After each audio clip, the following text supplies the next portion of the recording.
You finally get a good week on the waiver wire. There are multiple players out there that could benefit your team, not only on the bench, but actually in your starting fantasy lineups right now. So in this video, we'll be breaking down the 10 most important players that you should be targeting on your waivers before your friends do. And we got to start with this news update right here. Romeo Doubs, the Packers wide receiver, had a concussion, and it was a very scary concussion, and he did not return to the game on Sunday. He was having a pretty solid day, probably the best outing for a Packers wide receiver against the 49ers until suffering this concussion, and this is very important. Of course, we hope Doubs is okay, but in terms of the outcomes for fantasy football, the Packers play on Thursday night against the Dolphins here. They play on Thanksgiving night, so that's a short week. In general, right now, you're probably missing on average about 7 to 8 days if you have a concussion. He's probably not returning in 3 to 4 days from now, which means the entire Packers wide receiver core gets a boost, and we've seen this all season long. If it was Christian Watson earlier in the season, if he's going to be out, then you're getting a little bit of a boost for Dontavian Wicks, and then you're going to see a little bit of bump up in usage for the other guys in terms of snaps and routes run. Right now, Jayden Reed is basically being designated as a slot wide receiver, doesn't get used all that much in this Packers offense, which is confusing, but for the most part, it's been Watson and Doubs on the outside.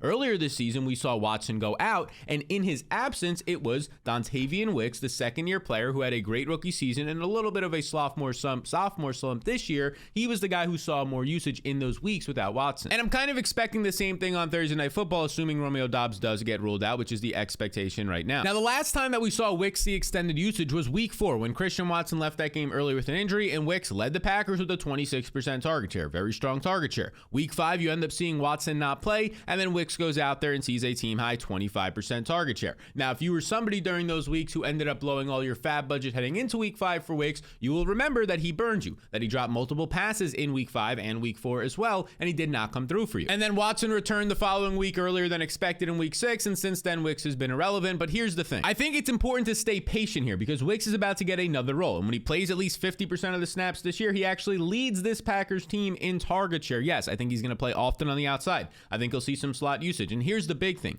He's going up this week against Miami on Thursday Night Football on Thanksgiving. Miami just had a great game against Drake May and the Patriots, but that was the Patriots and Drake May. They have basically no skill position players at all to worry about. Miami on the season ranks 25th in coverage according to PFF, a bottom 10 secondary. I think part of this is because earlier in the year they were dealing with some injuries, but even over the past month of the season, they're a bottom half of the league secondary. This is a sneaky good matchup for Dontavian Wicks, somebody you can pick up and play, I believe, on Thanksgiving. The next situation we have to look at is this one right here, the Commanders' backfield, because this past week, both Brian Robinson, who I started in so many leagues in a great matchup against the Cowboys, a big favorite, and Austin Eckler, who's been so consistent all this season, both these guys for the Commanders, unfortunately, go down with injuries. Robinson left with an ankle. He was able to return, and then immediately after 2 carries, where he saw 15 yards on those 2 carries, he had to come out of the game. Austin Eckler, I believe, on like the final kickoff of the game, he ends up returning it for 38 yards, and he gets a concussion, and now he's going to be very questionable to play. He doesn't play on Thanksgiving or on Black Friday, so that's good. He'll have a whole week to return from that concussion, but it is still up in the air. And because of that, we have to look at the next man in line, and the only other guy on the active roster in week 10 was Jeremy McNichols, and he did see some usage in this game, of course, because these 2 guys went down. Now, Eckler went down pretty late in the game, but McNichols, when Brian Robinson went down, saw more usage. 17 snaps in this game, as you can see. You scroll over, just 3 carries in this one. In general, they weren't running the ball all that much, especially when Robinson went down. This was a game where they had to rely on Jaden Daniels, both with his legs and his arm. If you need any background on McNichols, he's a bigger back. He was drafted by the Tennessee Titans a couple years ago. 215 pounds is solid. You go over here to his athletic testing, according to Player Profiler. Everything here is above 50 percentile, closer to 100 percentile the better. So 81st percentile speed, 74th percentile agility. All that is good. Now, he has had a couple of games this season where he's done some things fantasy-wise. A blowout earlier in the season, he had 20 points because he scored 2 touchdowns. And then he did see more usage when Brian Robinson was out earlier this year. And if we pull up that usage, we can scroll down to it. Like around these weeks, he's seeing, 39% of the snaps,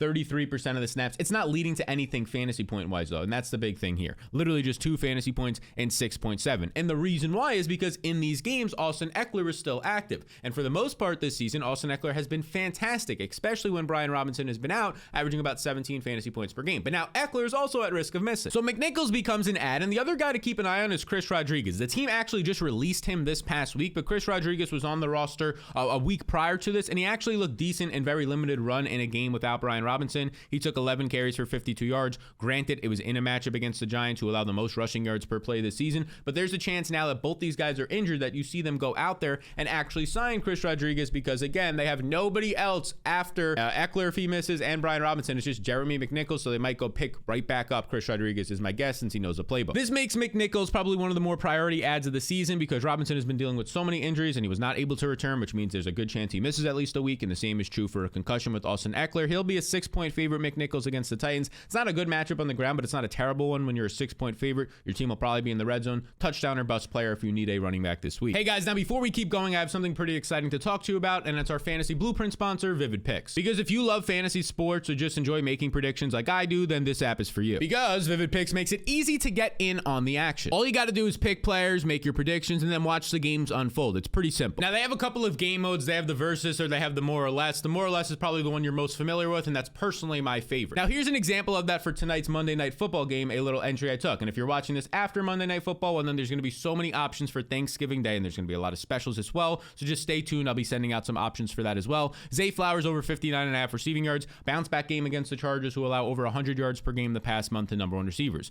Isaiah likely over 2.5 receptions. Returned last week. Immediately had 4 catches, back to his normal role. And Justin Herbert over 21.5 rushing yards. He's averaging 37 rushing yards the past month of the season. And now he's facing a team that really doesn't have a pass rush. He should have time to scramble. So you can take those exact picks or any other plays you want across other sports as well. And here's the exciting part. If you are new, Vivid Picks is offering you a deposit match of up to $250. So if you put in $25, they give you $25 right back. If you put in $250, you get $250 right back for free. So if you're ready to take advantage of this deposit bonus and start playing today, download the Vivid Picks app now and use code SAL. Big thank you to Vivid Picks for sponsoring this video and the Fantasy Blueprint. Now let's get back into it. Now we got to talk about the running back in Amir Abdullah, because in week 12, he was coming into the week with Alexander Mattison and both Zamir White injured and not practicing all week. He was going to be the RB1 per all the reports. And that's exactly what happened. I mean, Dylan Labe only was used as a special teamser. The other running back, Sincere McCormick, was activated for this game. He played with the team in 2022. Only 8 snaps for him. Amir Abdullah comes out here, plays 69 of a possible 77 snaps. You scroll over to the usage, 8 carries to 5 for Sincere McCormick, but the big one, 6 targets. And this is what Amir Abdullah is known for. Back with the Vikings, on other teams, in the preseason in the past when he would have big games, he's known for his pass catching ability. This usage overall, in a tough matchup, mind you, against Denver, like they're going to be tough matchups for the Raiders coming up. We'll talk about another one in week 13 this week, but you see 13 touches. He goes for over 50 or 55 or so total yards in this one, 65 total yards, 17.5 fantasy points because he finds the end zone. I mean, this is best case scenario. You're talking about the guy sees all the snaps. In a difficult matchup, he gets involved not only on the ground, but he also gets involved in the air for 5 receptions on 6 targets and a receiving touchdown. Now, I don't think he's any crazy talent. The guy's 31 years old. There's a reason why he hasn't stuck in the NFL to this point, as mostly really just a special teams player. But let's look at the injury report from this past week. If we scroll up here, you can see Alexander Mattison right here and Zamir White. Now let's scroll over to every single day in terms of the practice reports here. Just a bunch of DNPs. Did not participate, did not participate, did not participate. Same thing for Zamir White down here. They didn't practice at all last week. And now they play on a short week. They have to play on Black Friday. So just 5 days to get ready after not practicing all of last week. Of course, it's going to be a tough spot. They're 13-point underdogs against the Chiefs, who have one of, if not the best run defenses in the NFL. But we just saw this past week, Amir Abdullah playing from behind, 7 to 10 point underdog that entire game. Maybe not underdog, but was playing behind 7 to 10 points all game against another good run defense in the Broncos. And he gets there because he can catch passes. So when I see that the guy's a 13-point underdog, and I don't think he's all that talented, this is assuming Mattison and Zamir White were to miss again since they haven't practiced to this point in the week. Obviously, this is not a slam dunk, go ahead and add him, he's going to save your season, but the Raiders do have a good rest of season schedule, and this week is a 13-point underdog. I'd be expecting a minimum of 2, probably closer to 3 to 4 catches for Abdullah. So if you need somebody, especially if you're a Brian Robinson fantasy manager, you just need somebody to get a replacement option here, he's a decent guy to look at. Another guy to look at, and I don't think this is just a 1-week fluke, is David Moore, because David Moore is a Panthers wide receiver. And a couple of things to look at here. He ended up leading the team. He returned from an injury, mind you. He was coming back from an injury. He was out for the past month or so. He plays 58 snaps, leads the team. 38 route run, right there up there with Leggett for the team high, but he leads the team, the big one here, with 10 targets from Bryce Young. Bryce Young loved throwing to this guy, and he loved throwing to this guy for a reason. More on that in a second. But the big news here was that Jalen Coker, another rookie who's been good, before the bye week, he had 8 targets, which led the team. He was out of this game with a quad injury. Now, a couple things to point out. David Moore was already playing ahead of Jalen Coker before Moore got hurt. So there's a good chance that he just comes back and pushes Coker to the side. And also, this Coker injury popped up out of nowhere on Friday. So this is like a new injury. We've seen that in the past with guys like Mike Evans, with guys like T. Higgins, they go on to then miss another week or two after that. And David Moore played good enough to kind of keep him on the field. In a tough matchup against Kansas City, he turns his 10 targets into 6 catches, 81 yards and a touchdown, puts up 20 fantasy points. Of all people, David Moore. And again, I don't think this is a fluke. I would tell you if I thought this was a fluke. This dude is a legit wide receiver. He played for Seattle. He got buried because Tyler Lockett and DK Metcalf are there. He's a big receiver at 219 pounds. You scroll over to his overall testing here, 90th percentile speed, ran a 4.4 at 220 pounds is good. He actually came over from Seattle, and he's played with coach Dave Canales, the Panthers head coach, in multiple different spots in his career. Canales likes David Moore. So when I'm looking at the wide receiver room, yeah, I think Jalen Coker is still a talented receiver. Wouldn't be shocked if he does return in week 13, which is not a guarantee at this point if he starts to see back his normal usage. But I think David Moore, now that he's healthy, again, the big thing here, Moore was playing ahead of Coker before Moore got hurt. The other thing to point out is Adam Thielen did return this past week from a pretty terrible hamstring injury. It took him like 2 months to return from it, which is scary, but he returned. He looked pretty good, I would say. 3 catches, 57 yards, had a big catch early, had a really big catch late in the game against Kansas City, trying to win that one and actually set up a go-ahead or a game-tying drive. 4 targets. Overall, this is not somebody that I'm looking to add. If you're in a 16-team league, a 14-team league, heck, a 12-team league with deep benches, he's somebody you could stash, but he only played the slot in this game for the team. Not a lot of upside here at like 35 years old almost. And a lasting thought is the real reason why you want to be taking David Moore seriously is the next matchup at home. The Panthers are playing good. Bryce Young is playing the best football of his career right now, and he gets a matchup against the Bucs, who allow like the 3rd most receiving yards per game. So it's an interesting spot for David Moore, to say the least. The next man up is another receiver. And by the way, if you're to this point in the video, make sure you hit the subscribe button. That's our gentleman's agreement. You watch the videos. It takes 6 to 7 hours to make all these. All we ask for in return is to hit the subscribe. Appreciate that from you beautiful people. Now let's talk about Elijah Moore, who continues to be in this video, but the guy is available in 90% of fantasy leagues, and I'm throwing out week 12. I don't think week 12 is a real game. That was the Thursday night football game against Pittsburgh, where it was snow, where nobody can get going, where they could literally not throw the ball more than 5 to 10 yards downfield. Elijah Moore sees just 5 targets in this one. He ends up seeing 20% of the targets overall, but let's just throw that game out and look at what was happening when the conditions were better. You can see right here, according to Ryan Heath on Twitter, from Fantasy Points, with Jameis Winston this season before that snow game, you saw Elijah Moore earning 9.3 targets per game. That was wide receiver 5, meaning top 5 wide receivers in all of fantasy during that stretch in overall volume. That's something to take serious. Let's look at his game logs with Jameis Winston, according to Player Profiler. Let's look at the fantasy points. We scroll down. This is where Jameis starts to take over. You get 10 fantasy points. Okay, 16.5, 5.8, 18.6, so multiple weeks in here, 3 out of 4 of at least 10 points, multiple big weeks of a top 24 finish. That's not somebody who should be on your waiver wires. 9 targets per game. Heck, if we even include these 5 targets from the snow game, this guy's still seeing 7.5 targets per game. Why is that on the waiver wire? He's been producing the past month. And he's not just some rinky-dink slot wide receiver. Let's look at the last time we saw him in good conditions. You can see right here, from 30 yards out, Jameis Winston on the run, back of the end zone, toe tap touchdown for Elijah Moore. Obviously, he's talented. We know that. He can make that type of catch. Not a lot of guys can, but the fact that he's not just being used on these 5-yard and outside routes, he's actually getting downfield usage like we saw in his rookie season at times with the Jets. He's producing downfield and seeing volume with Jameis Winston, who's throwing 40 plus times a game. Yeah, that's meaningful. This upcoming week, it's not going to be a good matchup against the Denver Broncos, but Elijah Moore mostly plays in the slot, and the slot wide receivers don't see Patrick Surtain, so if anything, he'll probably have the best matchup of all the receivers for the Broncos or for the Browns. I wouldn't be shocked if we see another 6 to 8 plus targets. This is somebody that you can honestly pick up and play this week. There's no teams on bye, so you might not need him, but a pick up and play option, especially for week 14 when 6 more teams are on bye. Next man up is Adonai Mitchell, and you might be sitting here like, what the heck? Why do I want to be adding Adonai Mitchell, Sal? Like, did you see what he did this past week? And we'll get into that. Yeah, but did you pay close attention to this game? Because 4 Colts wide receivers got hurt in this game. Josh Downs left the game. He ended up returning. Michael Pittman left the game. He ended up returning and having a nice game, but they missed drives. They were hurt. We'll see if their injuries keep them off, out of practice, or limited. Alec Pierce left late in the game and did not return. He was with a trainer in the 4th quarter. Ashton Dulin left with an ankle injury and did not return. The only wide receiver out of the top 5 on this team that was healthy in this game was Adonai Mitchell for the entire game, I should say. Now, of course, when you look at the overall production, it was Pittman who was able to return, earn 7 targets. Pierce and Downs are still ahead of Adonai Mitchell when they're healthy. Mitchell runs just 9 routes, plays just 12 snaps in this game. What does that lead to? 1 catch for 10 yards on 3 targets against Detroit. Anthony Richardson didn't look good in this one, so a lot of people are going to overlook Adonai Mitchell this week, which I don't think you should. There's very few wide receivers. Dontavian Wicks is one of them from earlier either that are considered serious stashes. If one wide receiver on their team goes down, that they'll actually see significant playing time. And they're good enough talents like an Adonai Mitchell that's meaningful. And 4 wide receivers just got hurt for the Colts, so this is pretty significant. And I mentioned he's a significant talent because, yeah, the dude's 212 pounds and runs a 4.34 40 time. That is 98th percentile speed, 96th percentile burst, 92nd percentile catch radius. If all those numbers don't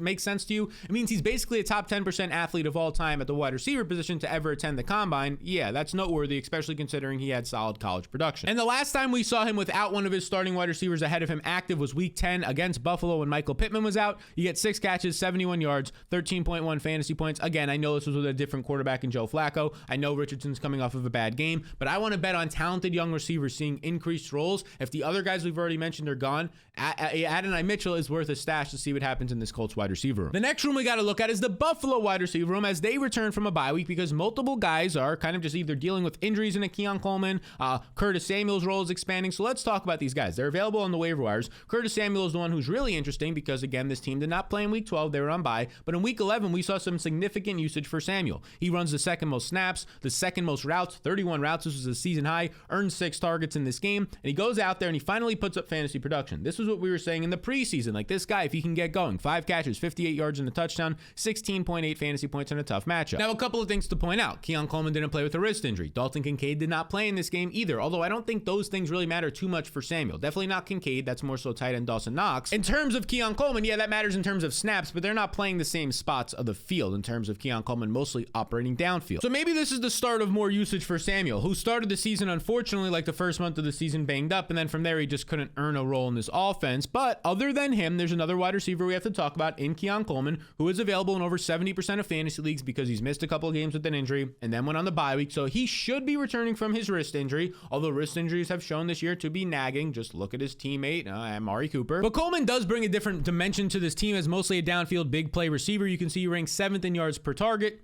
4th in yards per reception, 19 yards per reception this season. Well, he was starting to break out before this injury. You can see his fantasy points per game early on, not great because he's a rookie, so it's kind of expected. You scroll down here, 16.5, 18 fantasy points, was a top 20 receiver in both those games before getting hurt in his last game where he scored just 5 points. So I think both these guys are interesting. If Coleman was indeed active, I would prefer Coleman over Curtis Samuel. If Coleman ends up trending to miss again, then Curtis Samuel is a decent pickup in play. It's also worth noting that Amari Cooper continues to slowly get worked more and more into the offense eventually, and it could be this week coming out of the bye. They have an extra week to get him in. It makes sense for him to actually be a full go this week in terms of snaps and routes run. If that does indeed happen, I think you're going to see Amari Cooper be the clear one, Khalil Shakur the number 2, and then everybody else is just fighting for scraps. Before we get into this next sneaky wide receiver, if you want to get access this week to my start sit tool, it's pretty simple. I get asked, I'm not even kidding, thousands of questions a week in the DMs overall and in the comment sections for start sits. I obviously can't answer all of them, so I made a tool. It's my weekly rankings and projections. I also have Discord access and a whole lot more. If you want to get access to that, there's a QR code on the screen right now for my fantasy blueprint. You just follow these 2 steps and you fill it out right there. It's risk-free. If you don't make your fantasy playoffs, you get the one-time payment of $10 right back, so you can check that out. Again, the QR code is somewhere on the screen right now. Now, that sneaky wide receiver that I've honestly been pretty high on all season long relative to the market. You can't get too high on Noah Brown, but the guy has been playing very well since he's become a Commander's number 2 receiver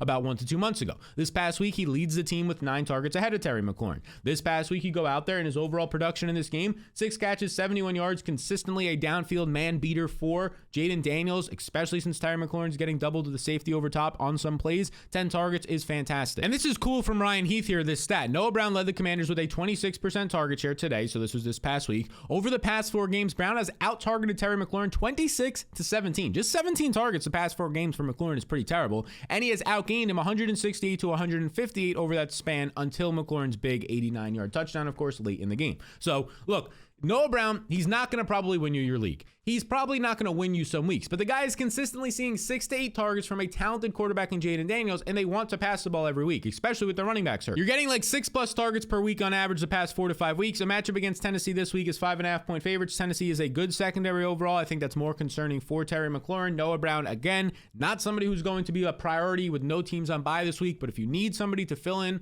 on a deeper league, if you have injuries on your team, he's a solid option for some volume. Similar things can be said for for the 7th round rookie, Devon Vele of the Denver Broncos. He just continues to produce. We talked about him quickly last week, so I don't have to spend much more time here, but 9 targets, 6 catches, 80 yards this past week. Continues to be the guy that Bo Nix goes to on third downs. Continues to be the guy that Bo Nix goes to down the field if Courtland Sutton is not available as his first read. He's a good receiver. He's 230 pounds. He has some nice athletic traits to him. Kind of looks like a tight end out there. He's a really big bodied guy. He's somebody that I think, again, in deeper leagues is worth a stash. I have to bring up Marquez Valdes-Scantling as he returns from bye week because the last 2 times we've seen Marquez Valdes-Scantling, he's had 25.9 and 16.7 fantasy points. Again, it is extremely fluky based on the overall volume that he's seeing in these games. He's seeing just 3 targets and just 4 targets, but he's also running the routes. The last time we saw him in week 11, he was running by far the most routes on the team. Chris Olave is still out on IR. Bub Memes, another receiver, still out on IR. There's just no competition in the wide receiver room for MVS. He's available in over 50% of leagues. He's an option. And lastly, for the super deep leagues, Ray McLeod, because before the bye week in week 11, we saw Darnell Mooney go down with an injury, and there's a chance that he misses multiple weeks. If that's the case, McLeod would step up as the number 2 receiver for Kirk Cousins, and again, in deeper leagues, be worth an option if all of the other guys we mentioned are already gone. So these have been the players that you should be adding before week 13, before the Thanksgiving games kick off and all that stuff. These is actually the best waiver wire we've had, I would say, in at least 4, probably closer to 6 weeks. So enjoy it while it lasts. If you have any fab budget left, now is the time to spend it. I appreciate you all tuning into this video. Be sure to hit the subscribe button before you go. And if you want to check out the running backs that will help you win your league down the stretch, the best fantasy schedules, that video will be out later in the week on Tuesday. You can check it out right here.